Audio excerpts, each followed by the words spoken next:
Sa Mindanao pa rin, bisitahin natin ang isang art gallery sa General Santos City na nangangalaga ngayon sa pamana na kultura at kasaysayan sa mga Pilipino. Ihahatid sa atin yan sa sentro ng balita ni Harlem Ferolino ng PIA Soc-Sargent. Hindi lamang sa mga museo at lumang gusali makikita ang kultura at pamana ng mga Pilipino, kundi maging sa sining at malikhaing espasyong nag-uugnay sa komunidad.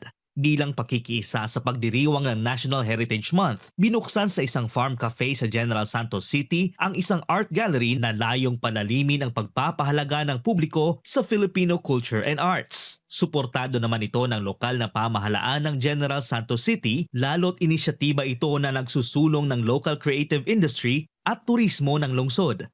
Pinangunahan ang grand opening nito ni Miss Universe 2011 third runner-up at tubong Jensa na si Shamsi Supsup, kasama ang kanyang pamilya at iba pang art advocates. Alam ko mahirap makahanap ng venue where you can, just put up your works. So dito, you're very, very welcome. I hope that if you have that talent, I hope that you don't get discouraged. And I pray that many more people will really see and appreciate art and support art as it should be supported.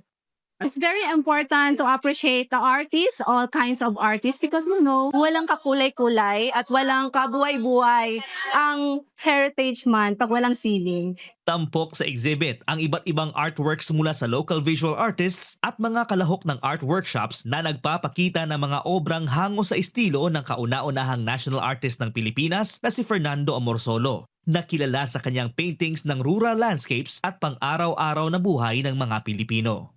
Ang gusto ko ipagpatuloy to inspire the youth around and to use the farm as an inspiration sa art. Sa pamamagitan ng mga sining na ito at sama-samang pakikilahok ng komunidad, isinusulong ng pamahalaan at local advocates na patuloy na mabigyang buhay at maipasa ang ating mga pamanang sining bilang bahagi ng kulturang Pilipino. Mula rito sa General Santos City para sa Integrated State Media, Harlem Ferolino ng Philippine Information Agency, Soc-Sargent.